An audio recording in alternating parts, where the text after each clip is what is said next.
Good afternoon. Thanks so much for gathering. Thanks to Sergio and for the Toronto Public Library for having us too. I'm very excited to present the second in this Toronto's Most Scandalous series.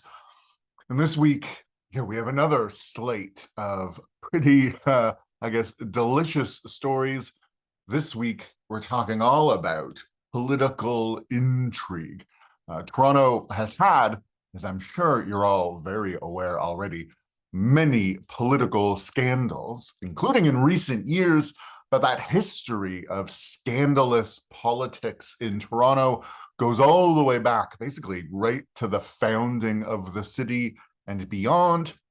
And since I thought for this series, we'd sort of go through things a little chronologically, for today's lecture, we're going to look a lot at Toronto's scandals in the 1800s.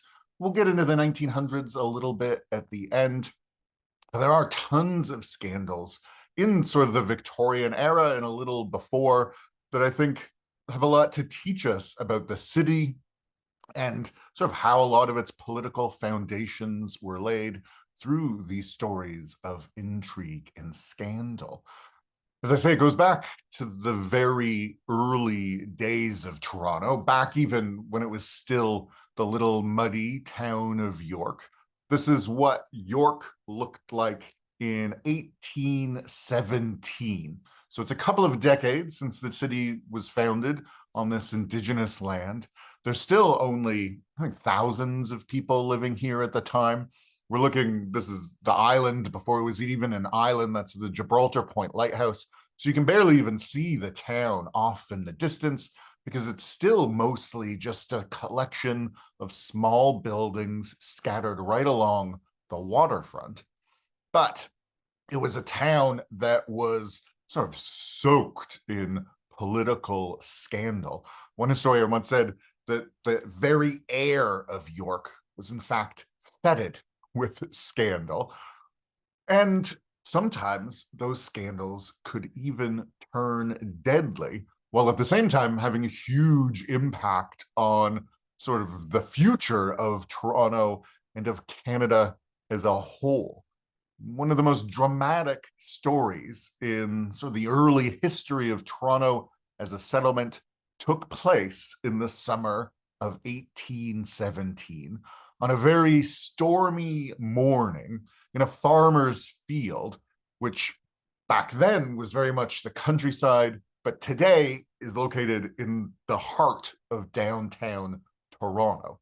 It was a farm sort of around where Hospital Row is today, big property that reached all the way from sort of Yonge and College up toward Queen's Park.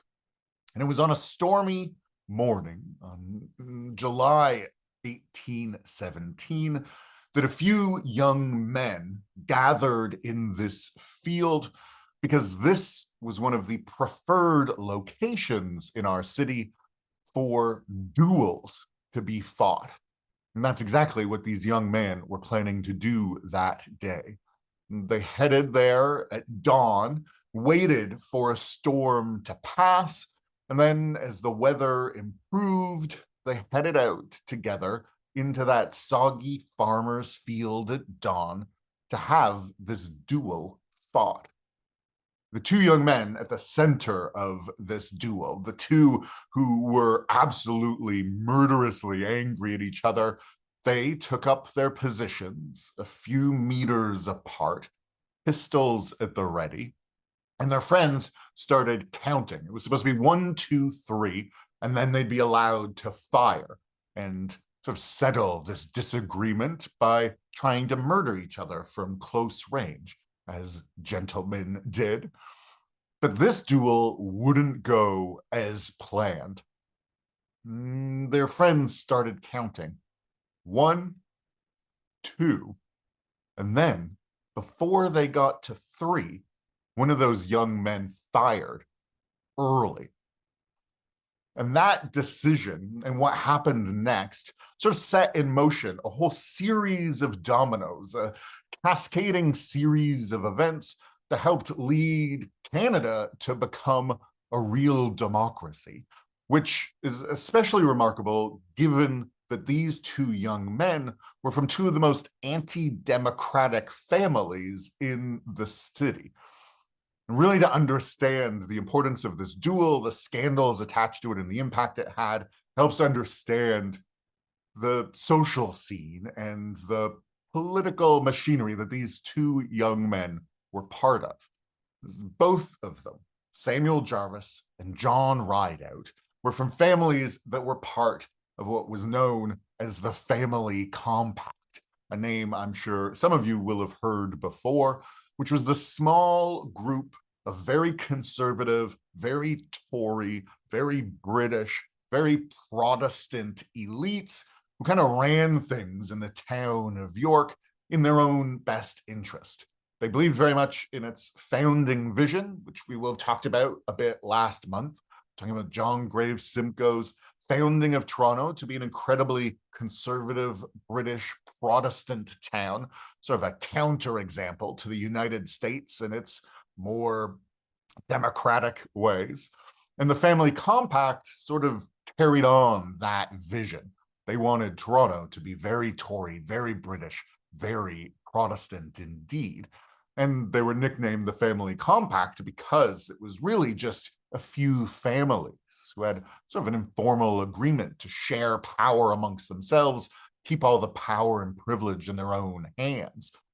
But even within the family compact, you sometimes got absolutely vicious disagreements and plenty of scandalous behavior. And that included one of the leading families, the Jarvis family, which is the first of our two duelists.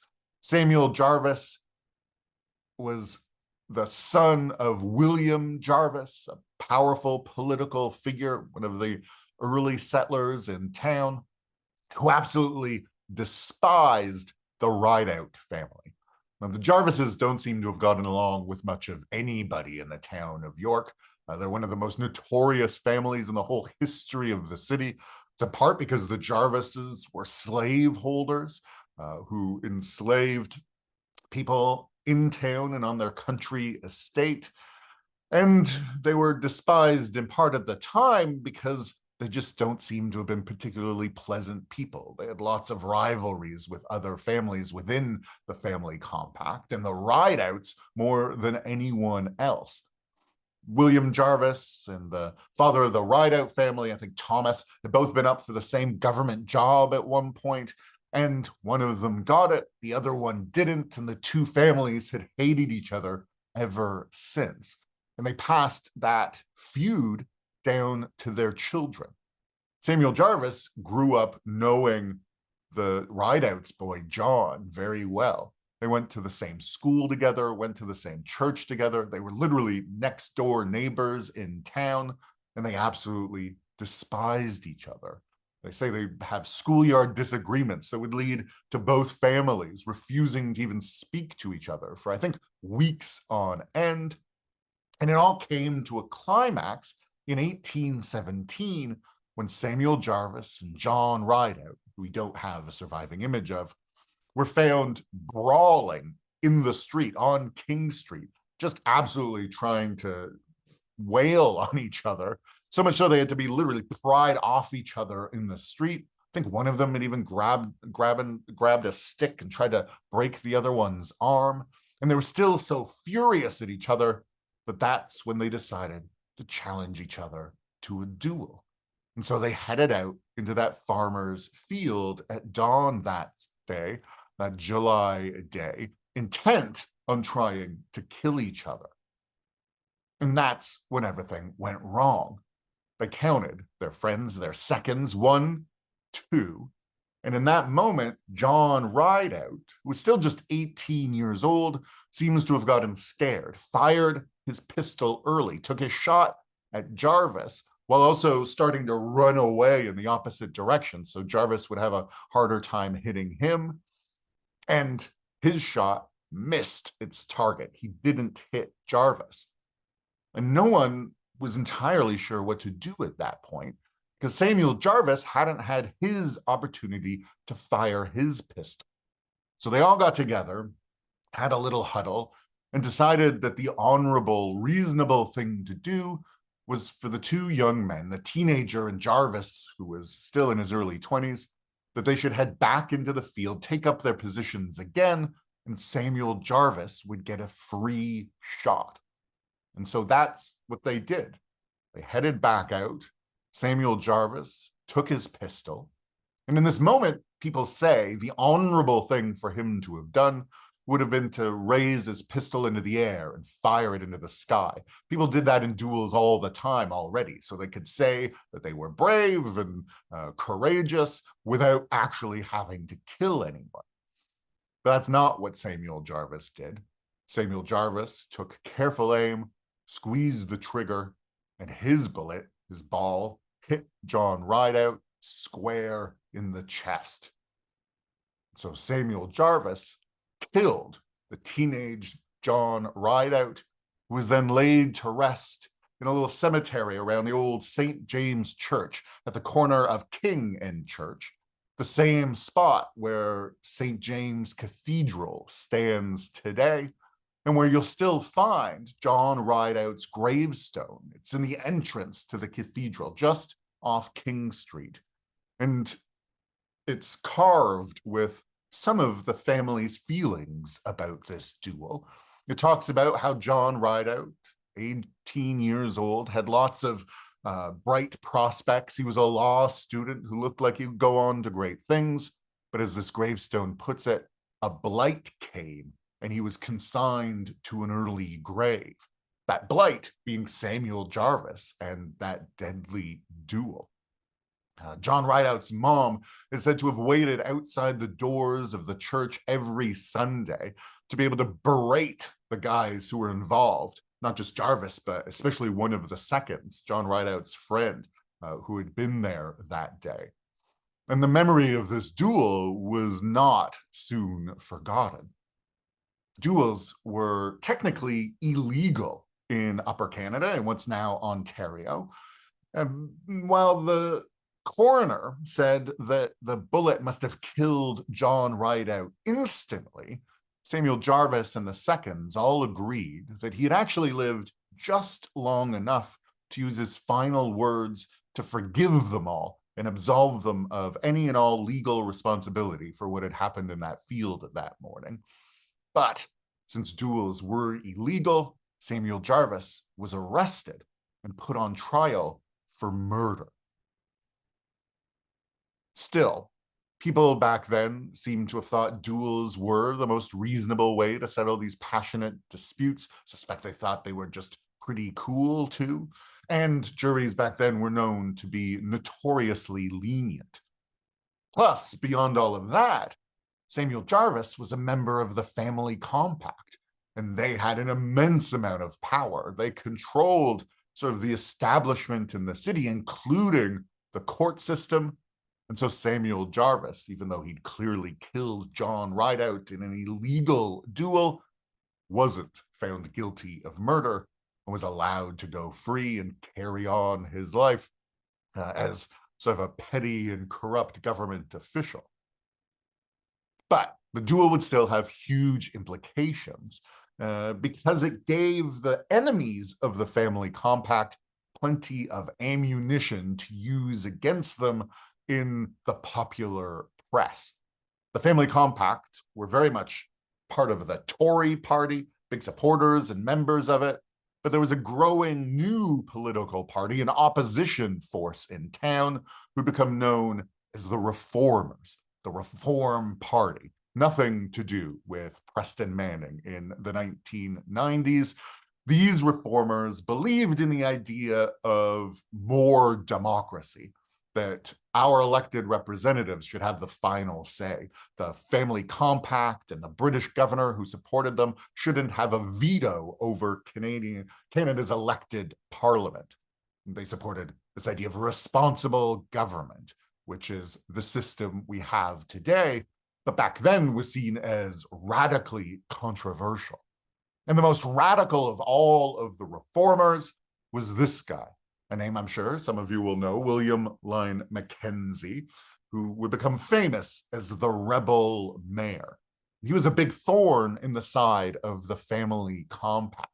He'd arrived in the Canadian colonies from Scotland and became a newspaper publisher, most famously of a paper called the Colonial Advocate, which he used to push for more democracy, for responsible government, and to attack the family compact at every turn. He called the family compact members all sorts of names, lots of insults that I'm a big fan of, everything from hypocrites, thieves, turncoats, and bigots to jackals, infuriated demons. I think my favorite is fungus.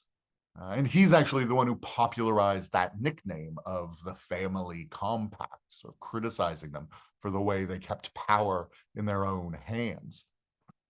He lived here in this little house on Front Street, Front and Frederick. He and his family were upstairs, and the ground floor was his newspaper office with a big printing press used to publish these sort of screeds and attacks on the family compact. And one of the attacks he launched was against Samuel Jarvis, one of his favorite targets. And Mackenzie basically called Samuel Jarvis a murderer for having killed John Rideout in that duel, which made Jarvis, of course, incredibly angry. The family compact loathed Mackenzie, and they soon got an opportunity to try to strike back. Mackenzie was deep in debt. He was giving away free copies of his newspaper all the time to get his ideas out there. And at one point, he had to leave town to flee his creditors, which gave Samuel Jarvis the opening he wanted. He gathered together a group of young family compact men, headed down to Mackenzie's office and home, and broke in, starting to trash the place while Mackenzie's family hid in terror upstairs. They took the big printing press and broke it in an attempt to silence his newspaper, even took the little iron type letters and carried them across Front Street and dumped them into the lake, which is why this became known as the Types Riot. It was all aimed, as I say, at trying to silence Mackenzie, but instead, it actually had the opposite effect. They'd done all of this in broad daylight. There were tons of witnesses.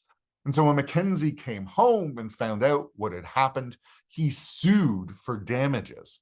And the whole thing had been so brazen that even in a town that was run by the family compact, in a court system that was often corrupt, there was no denying what had happened. Mackenzie's lawsuit was successful. He was able to use the money to save his newspaper and actually launch his own political career. Most famously, he became the very first mayor of Toronto. The Reform Party was popular with the general public and often won elections. And when the town of York was incorporated officially as the city of Toronto, the Reform Party won the first city elections and chose Mackenzie from among their ranks to serve as the first mayor. But he actually was only mayor for 1 year. That's how long mayoral terms were back then. And he spent much more of his time at the provincial level, serving in the Parliament of Upper Canada, what's now Ontario, and then the province of Canada too, what's now Ontario and Quebec. The Parliament buildings were on Front Street here, right where the CBC headquarters are now, across the street from the convention center, right near the CN Tower and the Sky Dome. And by getting elected to provincial parliament, he was now able to criticize the family compact right to their faces, which again pissed the family compact off to no end. In fact, because they controlled the government in many ways, they were able to start kicking Mackenzie out of parliament. It happened over and over again. Mackenzie would get elected by the people, and then the family compact in parliament would vote to throw him out. The Tory party had enough support to get him tossed. And he'd run in the by-election that followed, win again, come back, and they'd toss him out again. Once he even got elected unanimously, would have victory parades down to the Parliament buildings, find himself thrown out again. It happened 5 times in total. And when that wasn't working, the family compact weren't afraid to use a little violence too. Anyone who criticized them was in danger of getting attacked in the street, maybe even tarred and feathered. Mackenzie was himself beaten up by a mob. They had to be pulled off him to save his life. They burned him in effigy, attacked his new newspaper office too. Eventually, he went into hiding. He was afraid for his life. And after years and years of trying to change things peacefully, bring reform in through the system, Mackenzie lost faith in that entire idea and decided to launch an armed revolution. Inspired by the American Revolution and the French Revolution, he declared independence and gathered a rebel army on Yonge Street at Montgomery's Tavern, just north of Eglinton, with the idea of marching down Yonge Street into the town, into the capital of Toronto, seizing the government's guns, overthrowing the family compact and colonial British rule, and establishing an independent Canadian republic. But things started going wrong pretty much right from the very beginning. And that was thanks in large part to this guy. This is John Powell, another member of the family compact, the grandson of the Powell family, who we talked about last month, were deeply scandalous. His aunt died in a shipwreck, stalking the love of her life, who was very much married, and his wife, across the ocean on their trip to England. Now, as the rebellion was brewing, John Powell was sent on a patrol through the countryside, up Yonge Street, when he ran into a rebel patrol led by Mackenzie himself. So Mackenzie took Powell, another government supporter, prisoner, and in order to make sure that they didn't have any weapons, Mackenzie simply asked them whether they had any weapons and then took their word as gentlemen. So Mackenzie left them with a guard or two to be taken back to the tavern and held there so that they couldn't go warn the government that the rebels were gathering. But as soon as Powell was alone with his guard, he pulled out the pistol he very much did have, shot the guard in the back, and made a run for it. He actually passed Mackenzie on the road, took out his pistol again and tried to fire it at the former mayor at point-blank range, but the gun misfired, Mackenzie was spared, and John Powell took off down Yonge Street with Mackenzie and the rebels opening fire, trying to stop him. But when they failed and he escaped, they knew they'd lost the element of surprise. Powell was able to go warn the government that the rebel army was gathering, and since they'd lost the element of surprise, they had to go early. They started the rebellion days before they meant to, before their whole army was there, before the general who was supposed to lead them had arrived. And that march down Yonge sort of sputtered and ended in sort of an embarrassing skirmish near Yonge and College. And that gave the government the time it needed to rally its supporters, militia members pouring into the city, so that a couple of days later they could march up Yonge Street, attack the rebels at Montgomery's Tavern. And after years and years of these rising tensions, the whole thing ended up lasting something like 15 minutes. The rebels were routed, the family compact and their supporters had won, and the rebellion all came to an end. Mackenzie escaped across the border into the United States and would spend the next decade living in exile. And the man who had tried to kill him, well, he was now celebrated as a hero.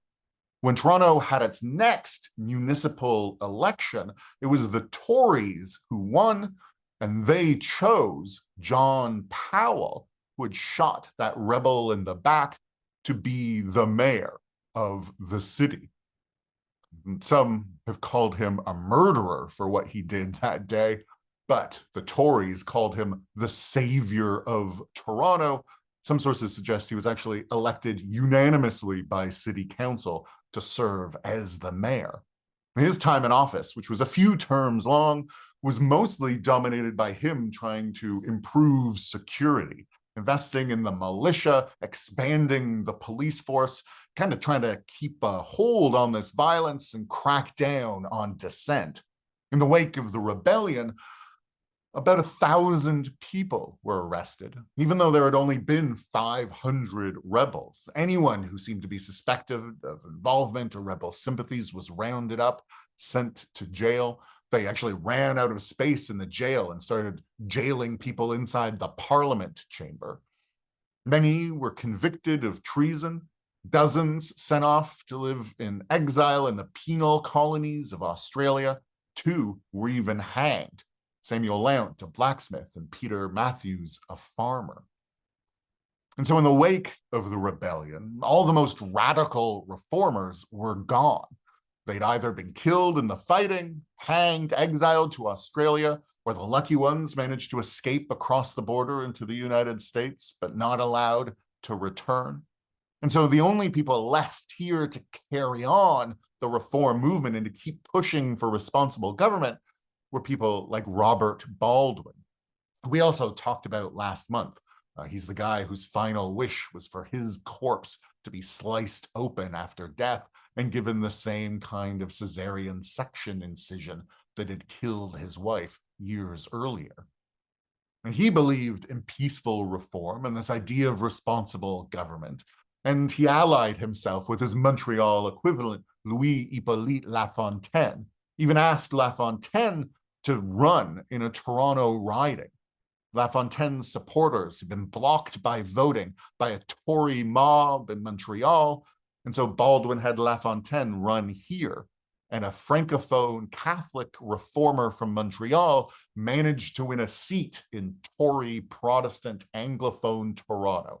Such a landmark moment in Canadian history that it's got its own Heritage Minute from the 90s. In the end, they would end up winning those battles.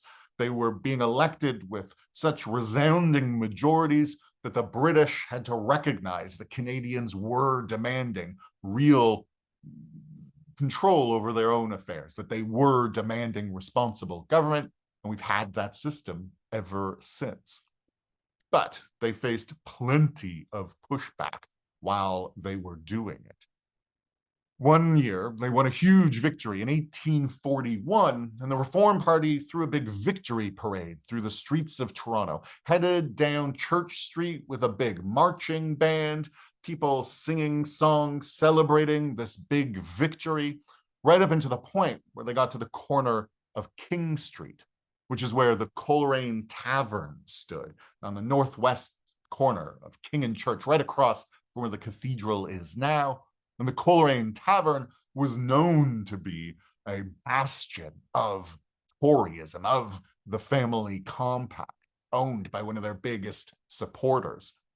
And there were all sorts of rumors about how radical this parade was going to be, that they were going to be marching down Church Street with a couple of coffins as props, one with the words family compact on it, suggesting the compact was now dead, another one saying the corporation, which is sort of the whole establishment in Toronto, the city government, and sort of the levers of power.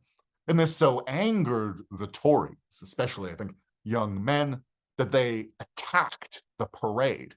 A bagpiper was threatened and beaten up. People were riding their horses into the crowd, starting to throw blows. And from the window of the Coleraine Tavern, someone even fired a gun. Rocks were thrown, insults too, but it's that gun that made this riot particularly notorious, because when that Tory fired it out that window, it left one Reform supporter dead in the street. The very next year, Toronto got a visit from one of the most famous authors of all time, Charles Dickens. And the story of that riot from the year before was still so infamous in the city that Dickens heard all about it. He wrote in a letter to a friend that he thought the wild and rabid Toryism of Toronto was appalling. And he wrote about the riot specifically in the book he wrote about his travels across North America. He said that it was a matter of deep regret that the political differences in Toronto led to some discreditable and disgraceful results, leaving that Reform Party supporter dead in the street. And Charles Dickens openly wrote that he knew perfectly well who was responsible. There wasn't just the Tory party, but the organization that backed them, the Orange Order. Now, the history of the Orange Order actually begins on the other side of the ocean in Northern Ireland. It's named in honor of King William of Orange, Protestant Dutch prince who was invited to invade the British Isles and overthrow the Catholic King of England and replace him since he was a Protestant. The Protestants wanted a Protestant monarch. And the biggest day that the Orange Order has celebrated ever since it was founded is the day William of Orange won a big battle over Irish Catholics in the northern part of that island. The Orange Order has been very active in Northern Ireland ever since. Deeply conservative, deeply Protestant and anti-Catholic, big supporters of Northern Ireland remaining part of the United Kingdom, marching with their orange banners with William of Orange on them riding his white horse. They were deeply associated with the Troubles, deeply sort of entangled with the Protestant paramilitaries that were fighting against organizations like the IRA on the Catholic side. And the Orange Order would end up playing an immense role in Toronto's history too. Toronto at the end of the 1800s was a deeply Irish place. A full third of all the people here had been born on the island of Ireland. But it was also deeply Protestant. 3/4 of all Torontonians were Protestant. And since it was Irish and Protestant, the Orange Order was imported here and became a huge force in our city at a time when it earned the nickname the Belfast of Canada. And a lot of Ireland's problems, the sectarian violence between Protestants and Catholics there, would end up being fought in the streets of our city too. There were banners just like the ones they flew in Belfast here. You'll see it says Toronto at the bottom of this one. And there was all sorts of violence associated with them. In Toronto in the late 1800s, there were dozens and dozens of riots. It really began in the early 1800s, as we've seen and carried through, with the Orange Order playing an increasingly central role, often battling against Irish Catholics, but reformers as well. This is a list the historian collected of just some of the riots over the course of 27 years. They broke out when the elections were held, but all sorts of other causes too. When the Queen got married, there was a riot. When the Catholics paraded through the streets, there were riots. They attacked police officers, attacked St. Michael's Cathedral, the Catholic cathedral, attacked people on public transit. The St. Patrick's Day parade and the Orange Order parade, when the Prince of Wales visited, there was a riot. When there was Guy Fawkes Day, there was a riot. Even when the firefighters tried to practice putting out flames, there was a riot over that too. And plenty of that violence was centered around elections and election days. Tory mobs, usually filled with members of the Orange Order acting as the party's kind of political muscle, would block reformers from voting. Reformers would organize their own mobs to fight back. And the Orange Order ended up really becoming part of how the Tory party and, in the early years, the Family Compact dominated Toronto politics. And as the power of the Family Compact waned, as we got responsible government, it was the Orange Order who stepped in and sort of kept pushing for that vision of Toronto as a very British, conservative, Protestant place. And they were incredibly, incredibly successful at it. Got to the point where if you wanted to have any big public job to succeed in Toronto, for a long time, you almost had to be a member of the Orange Order, and that went all the way to the top, to City Hall itself. By now, City Hall had moved into what's now the current St. Lawrence Market building, and it was dominated by the Orange Order all through its history and into the 1900s for a period of 120 years, starting in the middle of the 1800s and ending in the middle of the 1900s. It seems that every single mayor of Toronto, except one, for 1 year, was a member of the Orange Lodge. This is what that looks like. A nearly unbroken string of Orangemen running Toronto's politics from the 1830s to the 1950s, in large part, thanks to the political power of the Orange Order. And so Orangemen tended to look out for other Orangemen, not just voting for them in elections, but hiring them for jobs, especially any kind of public jobs. If you wanted to be a civil servant, if you wanted to work for local government at all, you certainly would have a hard time if you were Catholic, and a much, much easier time if you were already a familiar face to people down at the Orange Lodge. That's what happened to the guy who organized that deadly riot at the Coleraine Tavern, that Reform Party victory parade. The owner of the tavern and the organizer of the riot was this guy, Samuel Sherwood. And he was very well connected. His brother had actually just lost that election, as beaten by the reformers, which is why the riot was organized. His brother would then go on to become the next mayor of Toronto. And Samuel Sherwood was himself a big Orange Order member, so he had their backing in addition to these familial connections. So that Samuel Sherwood, just about a decade after organizing that deadly riot, was hired for one of the most important public jobs in the city. Samuel Sherwood, the tavern owner and rioter, became the police chief in our city. And so that too led to all sorts of abuses and all sorts of cronyism in our city. This is an era when Toronto was a very rough and tumble place. It was actually during Sherwood's time as police chief that we get the very first photographs of Toronto ever taken, as far as we know. This is one of them. There's a whole series of them. Shows Toronto as a growing town, home now to about 40,000 people, but in a lot of ways, still this rough, really frontier town. Indigenous people have been living here for thousands of years already, but to Canadian settlers, this was sort of the edge of the country. Cities like Winnipeg, Calgary, Edmonton, Vancouver, Victoria, they didn't exist yet. And Toronto's culture really reflected that kind of rough frontier town living. Not just wooden sidewalks and muddy roads, but the people themselves, plenty of whom were up to no good. One of my very favorite stats in the whole history of the city is that the year after these photos were taken, while Sherwood was still police chief, 1 out of every 9 people in Toronto was arrested just during that 1 year.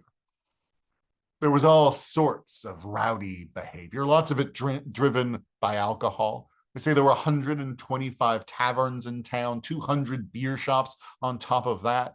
There were actually more taverns in Toronto than there were streets. At its height, they say there were about a tavern for every 100 people or so. In the early 1800s, the average American was said to drink about 3 times as much as they do today. And they said the average Canadian was even drunker than that.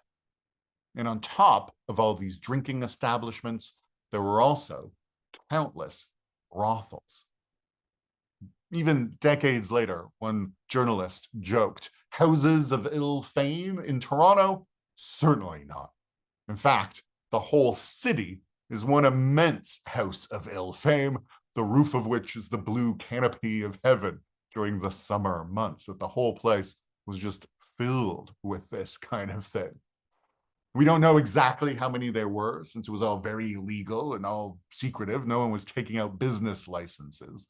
But we get peeks inside thanks to police and court records.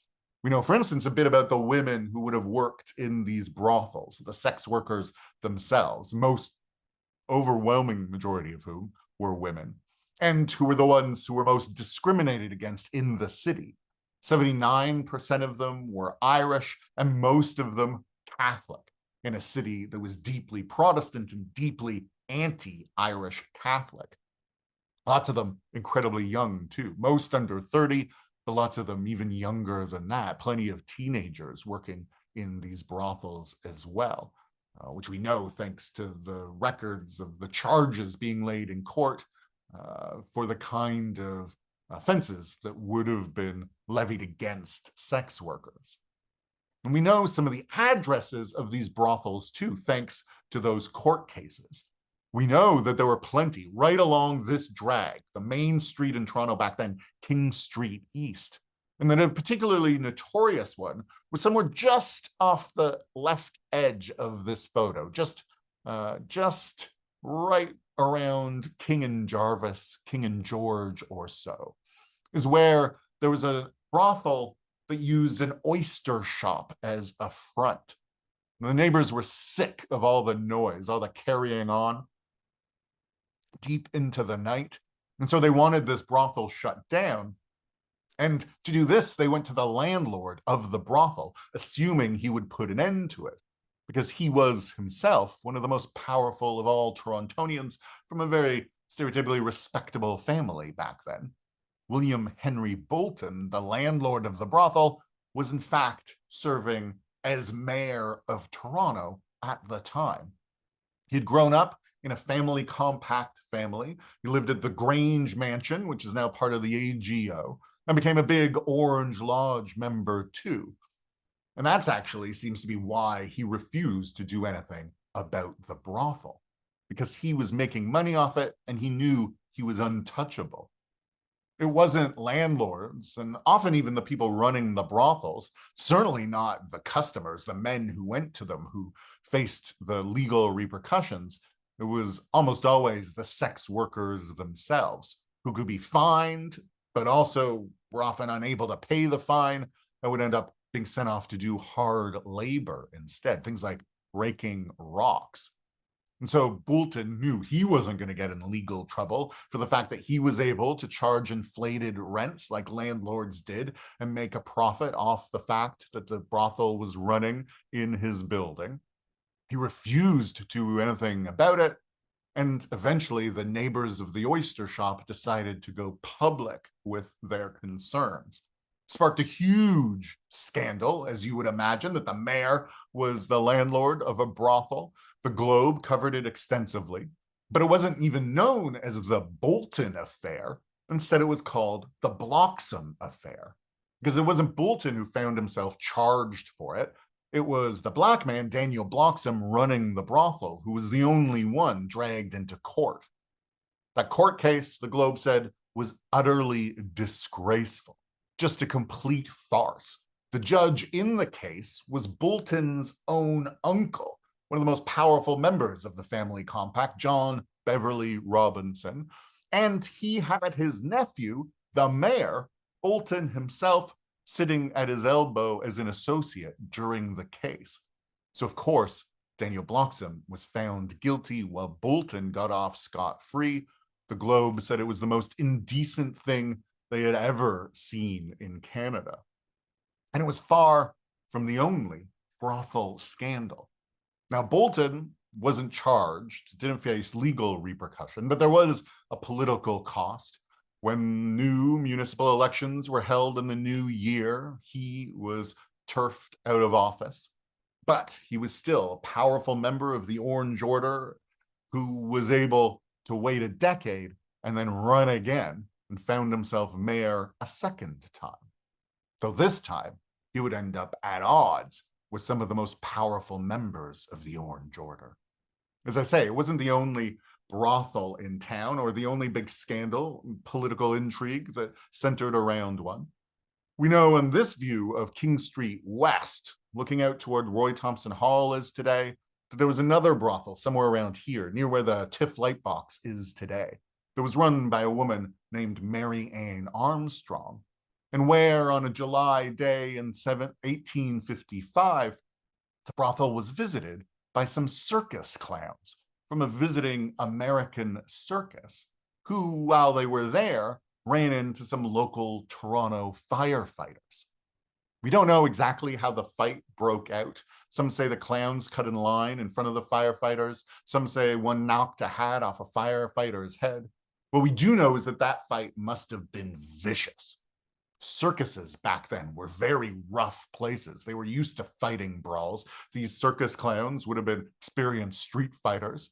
And so were these firefighters from the local Hook and Ladder Fire Company. In fact, they'd been involved in a riot just a few weeks earlier. This is in the days before there was a central public fire department, when rival fire brigades would often race to the scene of the fire to try to get there first and have the right to put out the flames and then maybe get paid for it. And when a fire broke out on King Street, that's exactly what the Hook and Ladder Company had done. Raced to the fire and arrived just at the same time as another rival fire brigade. And as often happened in cities all over the Western world, the two fire brigades then brawled in the street over who got to put the fire out. And while they were doing that, these particular firefighters were also looting the houses they were supposed to be saving, stealing stuff out of them as they burned down. When the police were called, the firefighters then turned on the police and started beating them up too. It became known as the Firemen's Riot, another big political scandal. But the firefighters in this big public-facing job, and the police officers too, well, they were all Orangemen. They looked out for each other. So while some people were charged for what had happened in the Firemen's Riot, and they would have been put on trial at the old courthouse on Adelaide, now the Taroni restaurant.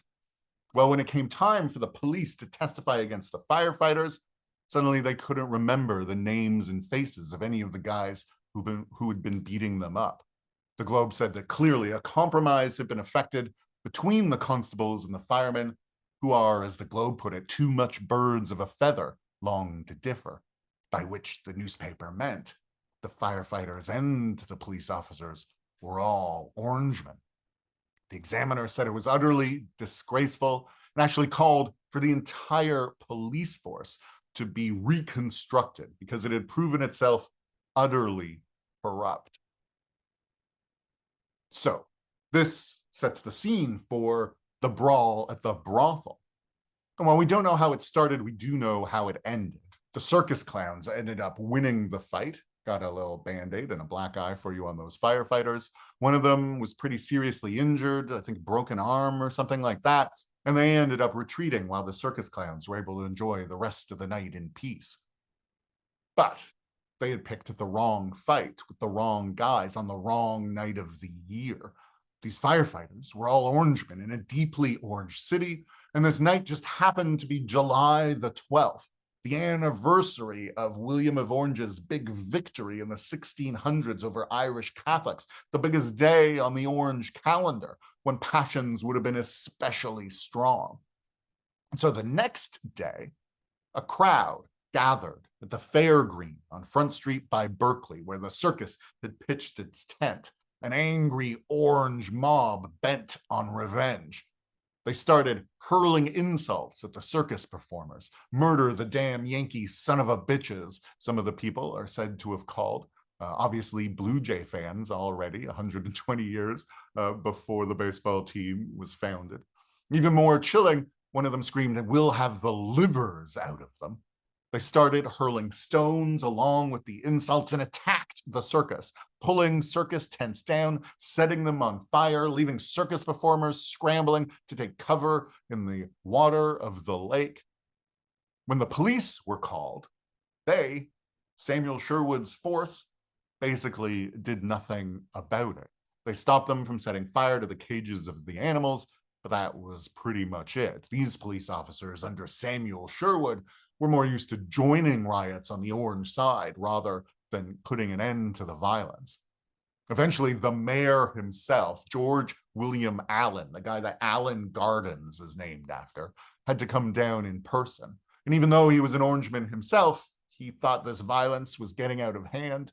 Some sources say he personally grabbed an axe out of the grip of one of the rioters before they were able to murder a circus performer. He eventually called in the militia, and the violence died down. The circus got out of town. Miraculously, no one had been killed in the circus riot, but it had left the city deeply shaken. The Globe said it seemed as if a band of ruffians had the city at its mercy, that they could kill, burn, or destroy as they pleased, and that the law seemed to be perfectly powerless to prevent or punish their misdeeds. When there was an investigation into the circus riot, again, Samuel Sherwood refused to cooperate. And the investigation was very much about his police force, too.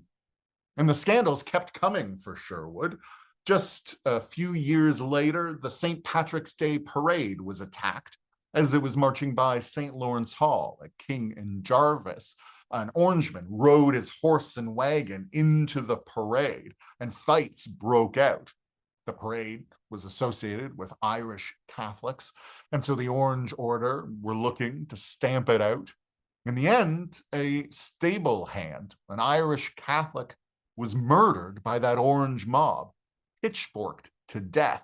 He's buried at St. Michael's Cemetery, right near Yonge and St. Clair. Samuel Sherwood refused to testify against the murderers. It was a bank robbery, though, that seems to have been the final straw. This is the Bank of Upper Canada building at George and Adelaide, right near the Toronto's first post office, across the street from George Brown College. This building still there today. And a couple of bank robbers, 3 of them actually, went into the bank one Saturday morning and stole thousands of pounds from the counter, but were very quickly caught. That afternoon, though, a bizarre series of events occurred, all centering around Samuel Sherwood, the police chief. Instead of taking them to jail to stand trial, he ended up taking them to his own home. And they agreed to return the money. He asked them a few questions, and then he just let them go without any permission. And despite the warrant that had been issued for their arrest, Samuel Sherwood took it upon himself to release them, probably, almost certainly, because they were members of the Orange Order too. And that was the final straw for the mayor at the time. This is now a decade after the oyster shop brothel scandal, and William Henry Boulton was back as the mayor of Toronto, and he decided Samuel Sherwood had gotten out of hand, and so called for him to be fired, to be dismissed and replaced, setting up a showdown at City Hall, now St. Lawrence Market, where City Council had to vote on whether to fire the police chief or not. But Sherwood had so much backing from forces like the Orange Order that he won that vote, and Boulton ended up resigning in protest since City Council had chosen the police chief over him. That was bad news, though, in the end for Sherwood, because in the next election, we got Adam Wilson as mayor, the one non-orange mayor we had in that 120 years, who was only elected because Boulton, the Orangeman, had pissed the Orange Order off, and their vote was split and in disarray. And it was during his time in office that drastic action was finally taken. There'd been investigations for years, but it was during that year that they decided to start the entire Toronto police force over from scratch. Every single officer was fired, and they started it all over from nothing. Though, in the end, many of the constables who were hired for the new force were the same as the old ones, and Toronto would continue to be a deeply orange city for a long time to come. Very British, very Protestant, and with a big political faction with this vision, as you put on one of their parade floats for Toronto, that there should be one God, one faith, one empire, that we should be the opposite of the multicultural city we are today. And in a lot of ways, that vision for Toronto won out through most of the city's history so far as a settlement. It wasn't until after the Second World War that the demographics of the city started to shift, racist immigration laws started falling, and the Orange Order's power started to wane. The old mechanisms, the old corporations started to be dismantled. And with it, the idea of Toronto the Good, this nickname we got for being such a conservative, quiet place. One of the mayors dismantling that was Alan Lamport in the 1950s. He sort of liberalized drinking laws. He allowed sports to be played on Sundays for the first time. He kept the baseball he threw out as a first pitch at the old Maple Leaf Stadium as a keepsake. But that liberal approach, in some ways, that he had was also what would get him in trouble. And this is the last scandal I'll tell you about today. I'll try to do it quickly because I know we're up against the hour. But Alan Lamport, well, he'd be caught up in a scandal that revolved around the Royal York Hotel, where he'd managed to convince the staff there to give him a room, 1735, which he used for his own purposes.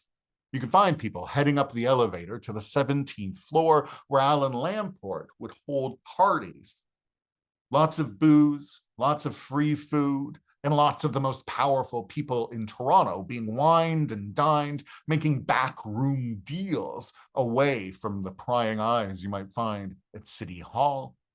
And while all of this was going on, shady enough in itself, Alan Lamport was also charging a lot of that food and booze to the city of Toronto, $48,000 worth of it, which would probably be something like $500,000 today, according to the Bank of Canada's inflation estimator.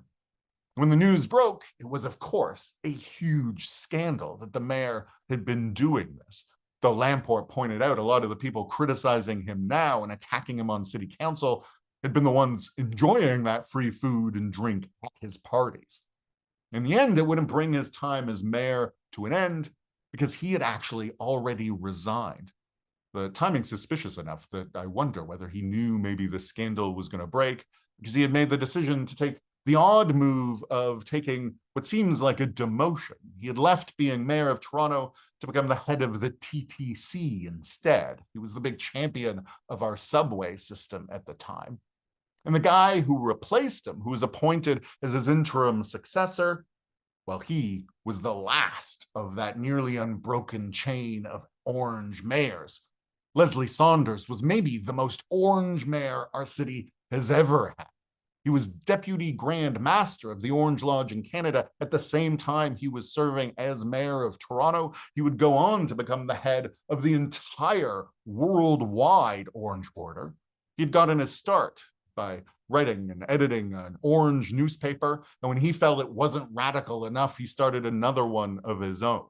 And as mayor, he was still incredibly orange, even in his policies and behavior. He was so British, he felt that he shouldn't stand for "O Canada" because "God Save the Queen" was the only national anthem we needed. He had tried to get Catholic parades banned in the city. And as mayor, one of the first things he did was to send out a declaration on city letterhead talking about the victory of William of Orange and how it should be celebrated by every lover of liberty, that the Protestant victory over Catholics was basically one of the greatest things that had ever happened and should be celebrated officially by the city, doing this on city letterhead at a time Toronto was becoming more multicultural. It was itself a huge scandal and was very much still an active issue when he ran for re-election, or I guess election for the first time since he'd been appointed at first. And when he ran for mayor, he did so, he said, as a Protestant looking to run a Protestant city, very much not believing in the idea of a multicultural city. And he did it against this guy, Nathan Phillips, who was a member of city council himself, not Protestant. He was Jewish. And he ran his campaign in the opposite way. That as Leslie Saunders said he was running as a Protestant, Nathan Phillips famously said he was running to be a mayor for all the people. As he puts it in this quote, I mean all the people. You wouldn't have to be Protestant to be welcome in Toronto, as Nathan Phillips was mayor. He ended up winning that election, one of the most pivotal in the whole history of our city. The demographics were shifting. We were a less British place now, and we now had a mayor who reflected that and who helped sort of challenged that idea of a much more homogenous city, laying a lot of the groundwork for the multicultural city of today. And so it seems a little appropriate that when our new city hall opened with great fanfare in 1965, the square outside it wasn't named in honor of any of those orange mayors from that long history of the Orange Order's stranglehold on power, but in honor of the mayor who finally broke that stranglehold and kind of ushered in the era of the multicultural city we live in today. And as I'm sure you all know, we never had another mayoral scandal ever again. It's all been clear sailing since then. I am joking, of course. You all know plenty about the scandals in more recent years. We've got more to cover outside political intrigue in the next couple of months. Our next talk is going to be about tycoons and robber barons. We're going to look at some of the powerful business interests in the city, how corrupt a lot of it was in the late 1800s and early 1900s. That's on Friday, November 14th at noon, as always. Thank you so much for listening, and to the Toronto Public Library for having us today.